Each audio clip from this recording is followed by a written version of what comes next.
Begitu seseorang sudah mendewasa secara spiritual, maka dia punya keinginan untuk sendirian dan menjauh dari komunitas lama. Untuk para sahabat, kalau tidak mengerti apa yang saya sampaikan, nanti dengar kembali kajian saya tentang menjadi orang asing. Itu ada di YouTube ya, supaya saya tidak mengulang-ulang karena waktu kita terbatas. Apa cirinya? Ciri yang pertama, ketika kesadaran spiritual meningkat, vibrasi atau getaran akan meningkat. Sementara vibrasi atau getaran orang-orang di sekitar kita tidak mengalami itu, maka terjadi kesenjangan. Ngerti maksud saya? Ini nih, kalian meningkat tuh kesadarannya. Sementara orang-orang di sekitar gitu-gitu saja, terjebak oleh ritual, hanya mekanistis kayak robot. Begitu kalian meningkat kesadarannya, kan otomatis getaran, vibrasi, energi kalian sudah bukan energi yang lama lagi. Ada perasaan senjang itu, tidak bisa cocok itu, tidak bisa cocok. Ada nggak perasaan begitu? Nah itu tandanya kalian mendewasa. Itu tanda. Dan jangan kemudian menarik-narik orang di kesadaran rendah ke kesadaran tinggi. Justru kita harus bijaksana melihat mereka. Hati-hati. Karena banyak orang yang tidak bijaksana. Mentang-mentang sudah ma'rifat malah jadi ma'rifat.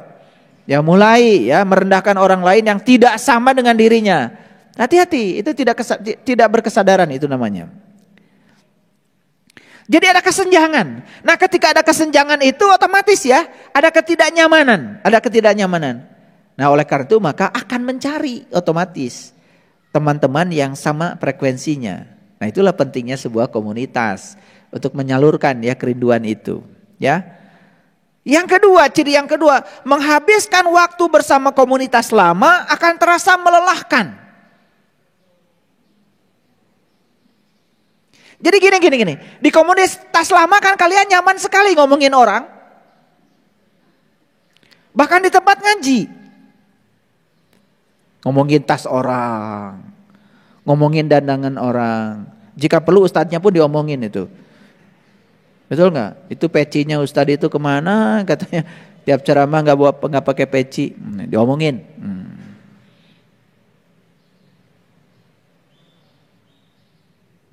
Apa aja dikomentarin.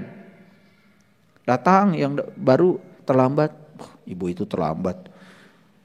Jebian. Ada anak kecil yang nangis di pengajian. Marah. Merasa terganggu. Pokoknya baperan lah. Gitu. Nyaman saja di komunitas lama. Karena sama frekuensinya. Begitu memasuki kesadaran baru. Ketemu dengan ibu-ibu yang ya gitulah. Sebetulnya kan saya bukan ngomongin orang, cuman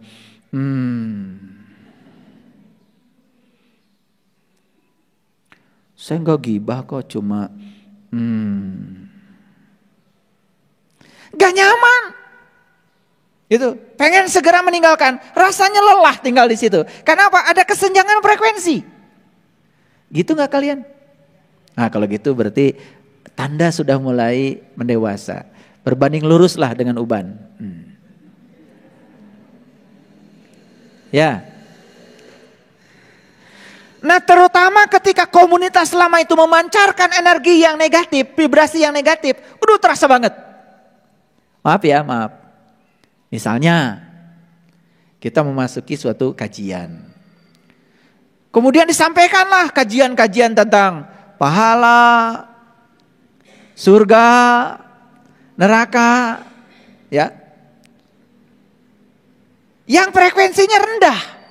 Kalau nggak nakut-nakutin, pasti ngiming-ngimingin. Nah gitu. Itu kan teori motivasi yang sangat rendah. Kalian pasti akan merasa lama di situ. Pengen segera bubar. Kenapa? Tidak ada kesejalanan frekuensi. Orang yang sudah ikhlas, yang ibadahnya kepada Allah itu sudah tidak bermuatan lagi, dikasih iming-iming. Coba, kalau ibu bapak melakukan kebaikan, maka Allah akan kasih pahala. Gak nyaman, pengen cepat pulang. Karena ada kesenjangan frekuensi, gitu. Nah kalau kalian mengalami kesenjangan itu tanda kalian udah mulai sedikit mendewasa. Seetik. belum dewasa. Bahkan lebih merasa nyaman menyendiri untuk mengimbangi frekuensi negatif tadi. Jadi kalau orang yang berkesadaran, begitu dia sudah berinteraksi dengan energi negatif, kemudian dia perlu waktu untuk mengasihkan diri, untuk menambah energi positif, untuk mengimbangi yang negatif. Udah kadang masuk tadi. Itulah pentingnya meditasi. Picenan. Komo ayo ngajak pasea mah. Sanajan kalian tidak ikut pasea, sedikit dong pasti terganggu kan? Sudah pasti masuk energi negatif. Nah, perlu sendiri untuk mengimbangi energi negatif itu dengan energi positif. Merasa nyaman dengan orang yang baru dikenal, padahal baru dikenal. Ada kerinduan, tapi dengan yang sudah lama dikenal, sekalipun itu satu darah, sekalipun itu keluarga, kalau tidak ada kesamaan frekuensi, ada kesenjangan frekuensi, tidak ada kerinduan. Jadi kerinduan itu memang akhirnya tidak bisa dipaksakan. Tidak bisa harus rindu. Tolong rindu ya sama saya ya. Gak bisa. Rindu itu harus terjadi karena vibrasi. Karena frekuensi. Karena ada kesamaan frekuensi.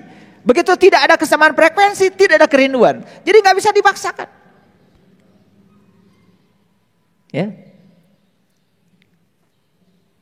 Makanya banyak sekali yang mengeluh pada saya. Ayah, kok pasangan saya kelihatannya tidak cinta sama saya. Minta doanya Allah, ayah, supaya pasangan saya cinta. Eta masih minta doa. Wiridan katanya supaya cinta. Ya saya kasih ya wiridanya. Wiridanya ya tentu saja. Ungkapkan cinta, jangan memaksakan cinta. Itu wiridanya. Tapi bukan dibaca, ungkapkan cinta, bukan begitu. Ungkapkan cintamu. Makanya hukum semestanya sederhana. Siapa yang mengungkapkan cinta, pasti akan dicintai. Gitu aja. Yang kalian lakukan apa? Memaksakan cinta. Baik, yang ketiga. Tidak lagi tertarik pada hal-hal palsu dan dangkal dalam hidup. Betul? Jadi kalau ada orang ngomong yang palsu-palsu, keyakinan palsu. Ya, surga palsu. Neraka mah gak ada yang palsu. Asli KB. Akhirat palsu. Lailatul Qadar palsu.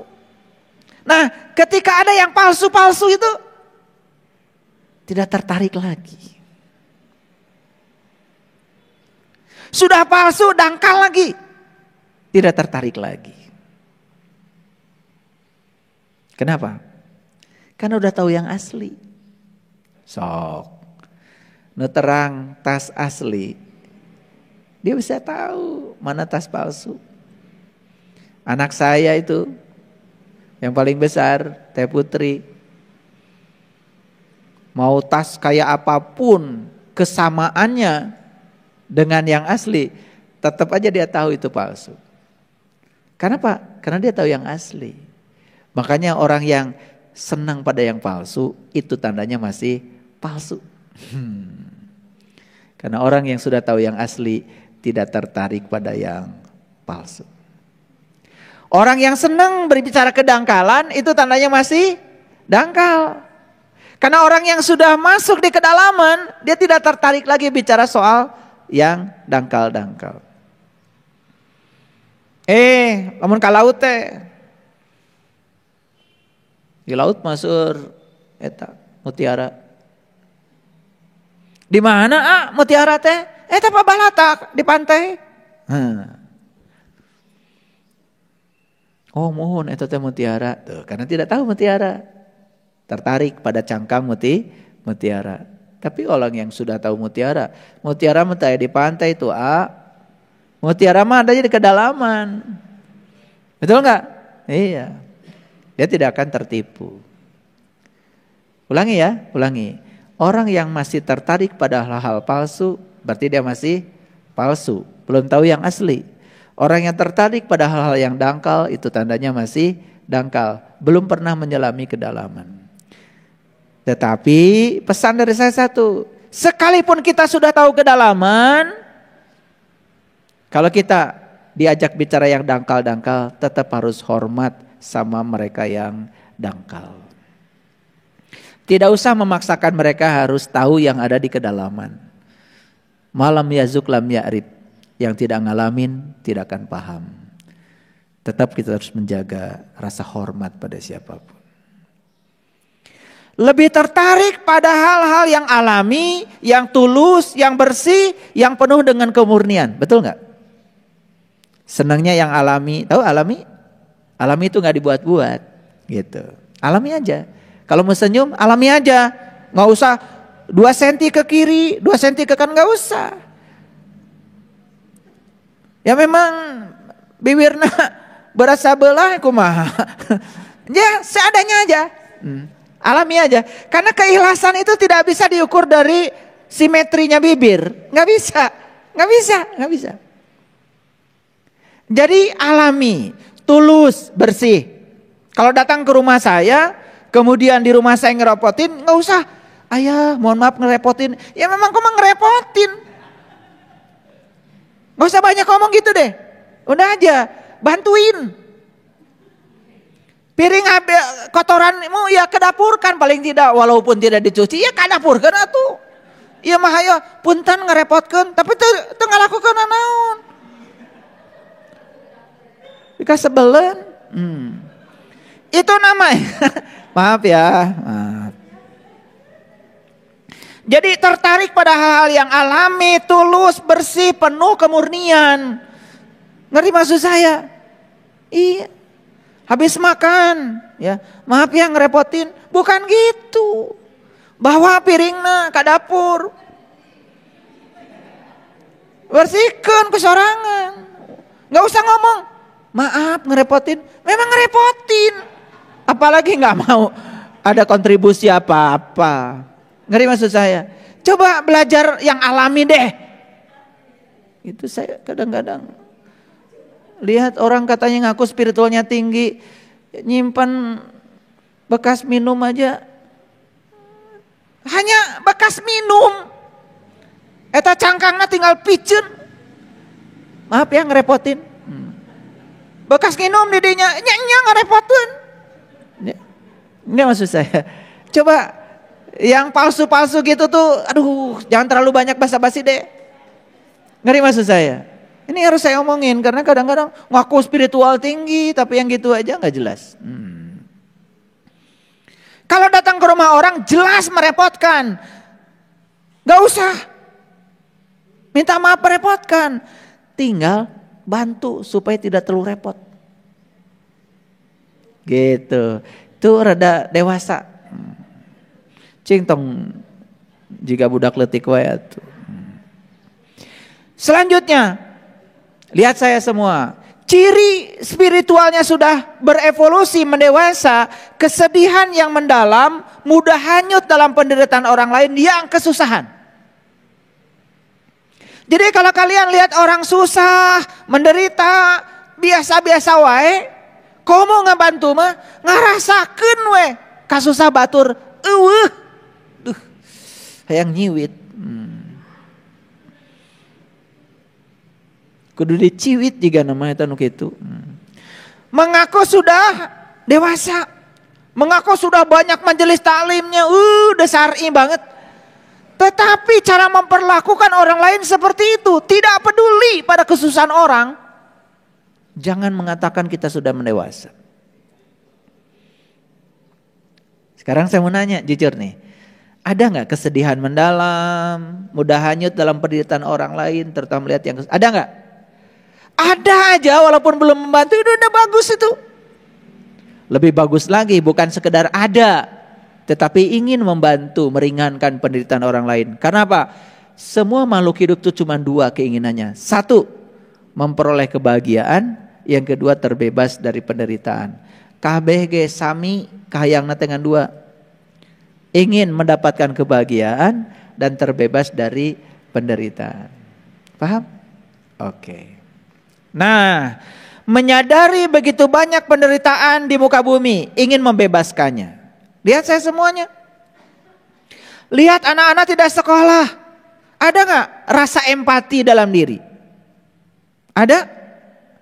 Lihat orang-orang yang susah memperoleh makanan. Bahkan tidak punya makanan. Sementara di rumah kita makanan berlebihan. Ada gak rasa empati itu? Bukan sekedar ada. Oh Hartina. Mulai terpanggil. Itu yang saya ajak. Kenapa saya bikin BSI peduli? Sekarang tiap bulan. Berapa banyak anak yang kita bisa bantu. Walaupun belum besar. Tetapi sudah ada yang kita bantu. Dan saya bisa melihat kebahagiaan mereka. Dan itu kebahagiaan Allah. Itu persembahan kita kepada Allah.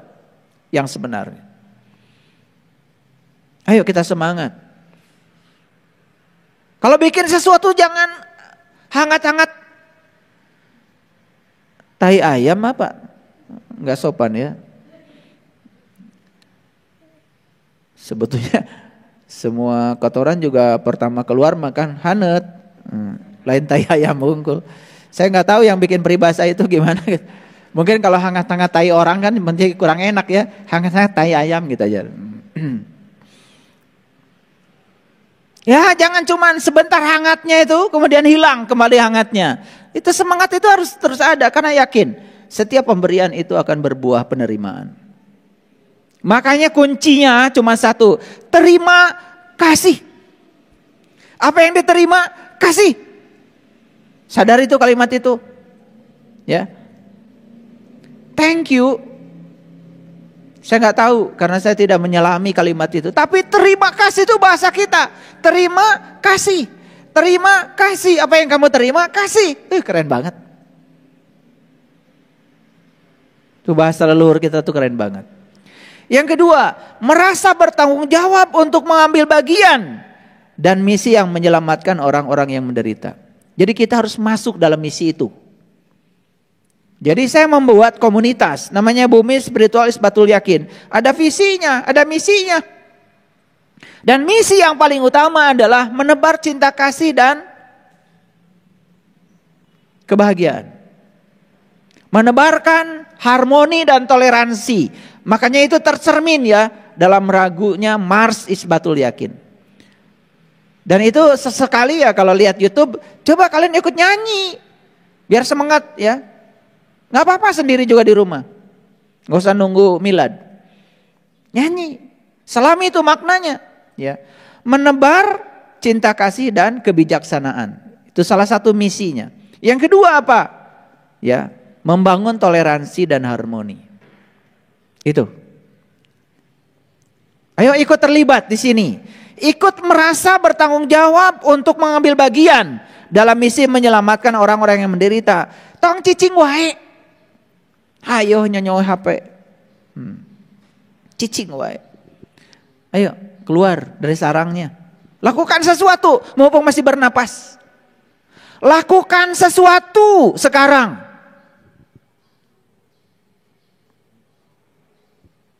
Nih, saya sampai kayak gini saya ngajak kalian semua.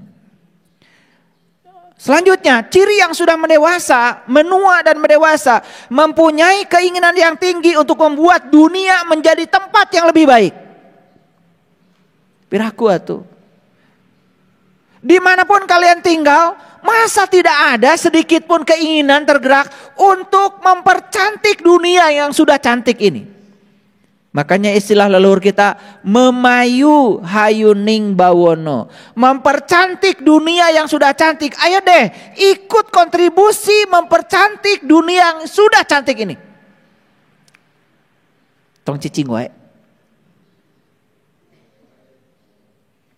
Cicing wae. Karena tidak cukup dengan memenuhi kebutuhan diri sendiri. Memenuhi kebutuhan diri sendiri, istilahnya apa kemarin? Kemelekatan bukan? Kita harus punya cinta kasih. Bedanya apa cinta kasih dan kemelekatan? Kalau cinta kasih itu bertumpu pada orang lain. Kalau kemelekatan bertumpu pada diri sendiri. Nulung kanu butuh, nalang kanu susah, nyangan kanu poeken, ngahudangkeun kanu sare, nganter kanu keung, nepa kanu poho. Jelas sekali ya pepatah leluhur kita. Selalu menjadi sumber cinta dan kasih bagi semesta. Itu yang disebut dengan manusia yang rahmatan lil alamin, yang sudah saya bahas kemarin. Ngaku manusia rahmatan lil alamin, doa ya Allah ampunilah kelompok kami, kasihanilah kelompok kami, nusajan makan ya Allah. Nukieu ngaku rahmatan lil alamin. Ganti coba doa itu, rahayu sagung dumadi. Semoga seluruh makhluk hidup yang kelihatan di setiap ruang dan waktu, di semua tingkatan berbahagia. Itu doa. Ya Allah, keluarga abdi ya Allah, bahagiakeun. Tatangi mawi hos ya Allah, daya urusan sareng abdi. Ngaku rahmatan lil alamin, menyampaikan selamat saja sama orang lain harus sama keyakinannya. Aneh. Silahkan menyampaikan selamat. Pada orang yang berbeda keyakinan, merayakan hari besarnya, ucapkan selamat, gak apa-apa. Tidak mengganggu keimanan kita, tidak mengganggu keyakinan kita. Kita harus yakin pilihan keyakinan kita, tanpa harus menyalahkan pilihan keyakinan orang lain. Itu namanya toleransi.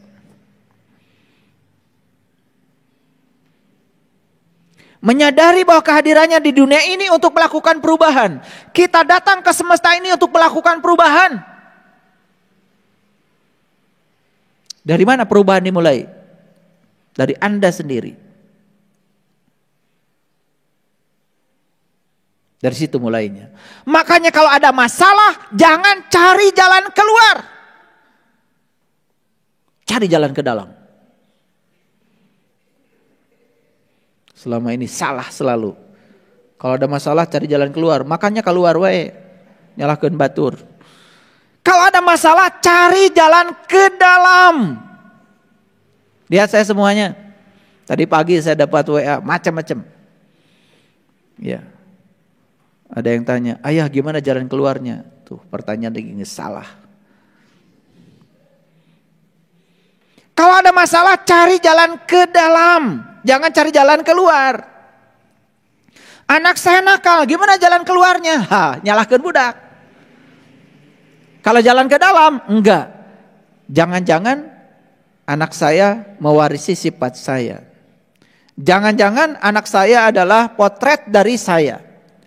Jangan-jangan anak saya adalah guru bagi saya, guru kesabaran saya. Semua jalannya ke dalam akan ketemu tuh. Kalau jalannya keluar tidak akan ketemu.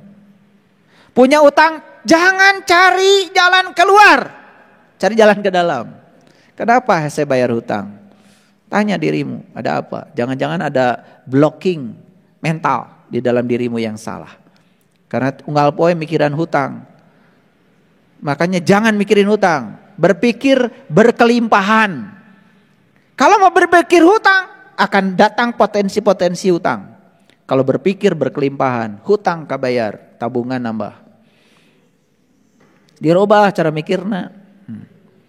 Makanya kalau punya hutang, jangan mikirin hutang, berpikir berkelimpahan. Saya juga punya cicilan, sama. Taruh di pikiran. Biarkan saja Allah yang nyicil. Dasadena ge Allah. Sanes nu abdi. Betul enggak?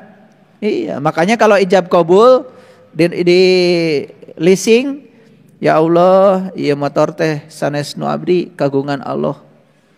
Punten Allah nu nyicilna. Gitu. Al-Fatihah gitu. Nah, ilmu ngiredit gitu. Pasti lunas. Ilmu ngiredit aja enggak tahu. Betul nggak? Iya. Makanya takut diambil oleh leasing. Benar-benar rasa takut itu mengundang. Akibatnya benar-benar teka bayar, dicokot. Nah itu salah sendiri. Itu like attracts like. Ya gitu. Ada yang tanya sama saya, ayah boleh gak saya ngeredit yang gede? Boleh.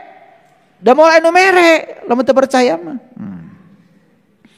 Nanti juga akan disesuaikan. Betul gak? Iya.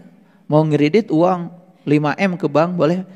Boleh. Boga naon maneh? Gaduh bumi ada nanti juga appraisal yang naksir. Ya imam maneh teh hargana sakitu. Menang kredit sakieu. Nanti juga ada hukum alamnya yang mengatur. Ngeri maksud saya. Ya makanya hidup mah enak kalau semuanya alami, ya. Menyadari bahwa kehadiran kita di dunia ini untuk melakukan perubahan. Sakatu robah. Karena tugas kita datang ke dunia melakukan perubahan. Betul enggak? Berkontribusi dalam perubahan itu. Agak banyak nih kuliah kita hari ini. Yang selanjutnya, kalau orang mulai mendewasa, ada keinginan besar untuk menemukan dan memahami makna hidup, kehidupan dan rahasia alam. Orang yang mulai mendewasa tuh ningali panon poe ge. Nah hanya aya panon poe bisa caang. Aya naon di ditu teh? Pernah naros teh? Kantos naros teh, Bu? Udang sare teh ngadon amek-amekan. Itu panon poe geus caang ge teu kapikiran teh. Naon panon poe teh naha caangna ka dieu? Kalau orang yang berpikir, subhanallah. Ada apa sih di matahari? Oh, ternyata di matahari itu ada reaksi fisi, ada reaksi fusi, ada reaksi nuklir. Terjadi pembelahan atom-atom hidrogen, semacam nuklir lah di sana itu. Suhu di matahari 1.000.000 derajat Celcius. Mikir deui tanu sadar mah. Ari jarak tidunya ka panon poe saberapa jauh? Nuhun Gusti. Dunya teh geuningan teu caket, ka panon poe mun caket mah 1.000.000 derajat. Kabeuleuh meureun urang teh tutung kabeh. Betul enggak? Jadi Allah memilih tempat kehidupan ini begitu nyaman. Dari sana mah sinar matahari teh panas, nepi ka dieu mah haneut. Beda kan panas jeung haneut? Ai panas menyilakakeun ari haneut mah ngabetahkeun, betul enggak? Di situ teh baru mulai nuhun Gusti luar biasanya. Gusti teh nyaahna ka abdi. Abdi teh dilahirkeun teh di dunya sanes di planet anu deukeut ka panon poe. Pernah gitu? Da teu mikir atuh. Nah, Gusti abdi teh dilahirkeun teh di dunya sanes di planet Merkurius. Atau Venus. Mecaket cenah ka panon poe. Betul? Nah, lihat saya semuanya. Begitu kita tidak bertanya, tidak ada jawaban. Sok atuh perhatikan. Ada gak keinginan tuh kalau rahasia alam? Tempo hari saya ngajak ke kebunnya Ayah Asep di Cililin. Saya ajak meditasi daun. Perhatikan daun. Wah, pada nangis semuanya. Padahal ningali daun teh kanu unggal poe. Saat itu saya bawa meditasi daun. Hanya memperhatikan daun sekaligus urat-uratnya. Hanya itu saja. Nangis semuanya, sing salegruk. Kok bisa gitu? Kesadaran. Karena kita selewat ningali daun-daun. Betul gak? Iya. Aduh, di sekitar rumah kita itu tafakuran teh banyak, ibu bapak. Satu helai daun aja yang tumbuh, aduh di tafakuran mah. Nah bisa jantan di ruang kosong. Kemarin mah aya kembangna, aya kembangan. Betul? Saha atuh nu ngadamelna. Oh, geuningan Allah teh aya di nu daun. Tuh, kan gitu, ya. Jadi kemanapun kamu memalingkan wajah, di situ kau akan dapati Allah. Karena Allah itu nyatu dengan ciptaannya. Lihat saya semuanya. Kalau tangan saya ini luka, luka. Nyeri teh. Kan kita bilangnya apa? Tanganku sakit. Ulangi. Nih, di dapur lagi motong bawang. Luka tah. Apa yang dikatakan oleh kita? Kunaon eta ibu kok pandanganna diparban? Tangan saya sakit. Tanganku sakit. Saya mau nanya, Ari aku di mana?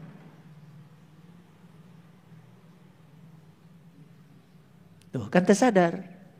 Begitu wae itu bisa ngejawab. Marifat kumaha? Tangan terluka. Begitu dikatakan, kenapa kok tangannya begitu? Tanganku sakit. Pertanyaan saya, aku di mana? Sok jawab.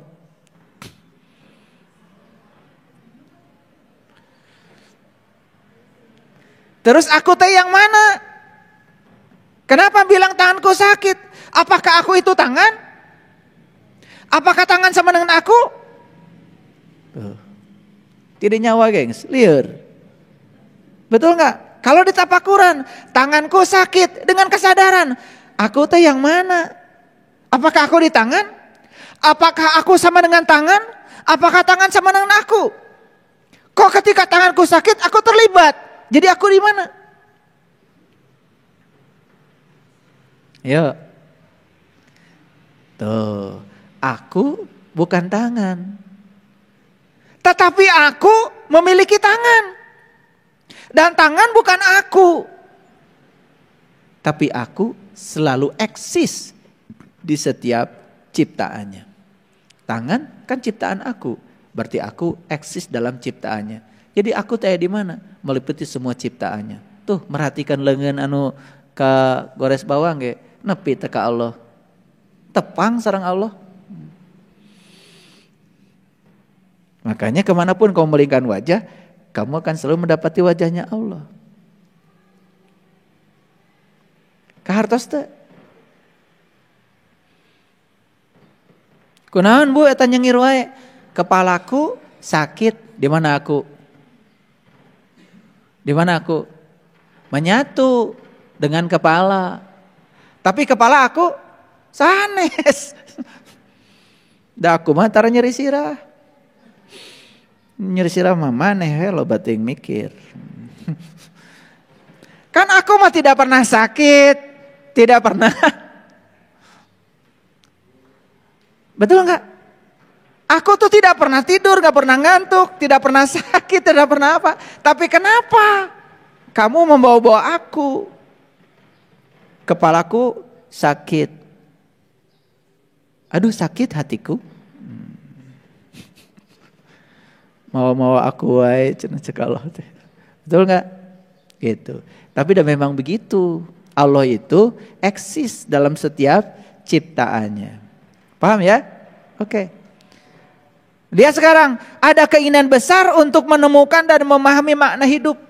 Ada keinginan besar untuk memahami makna kehidupan. Ada keinginan besar untuk menemukan dan memahami rahasia alam. Betul? Betul? Makin semangat kan? Ya, kalau kadang-kadang saya kan suka menjelaskan kajian-kajian tertentu pakai ilustrasi tadi, pakai bahasa fisika. Ya itu karena saya ditakdirkan memahami alam. Itulah rezeki ya. Jadi ciri orang yang mendewasa itu merasa haus untuk menemukan kebenaran. Yang kedua merasa haus untuk menemukan makna dan tujuan hidup. Dicari itu apa sih tujuan hidup saya? Ternyata begitu sudah diulik. Oh tujuan hidup saya adalah hidup saya sendiri. Begitu sudah ketemu tujuan hidup. Dan tujuan hidup itu adalah hidup itu sendiri. Sudah. Tidak mencari tujuan hidup lagi. Menikmati hidup aja di sini. Saat ini sekarang. The power of now. Keren.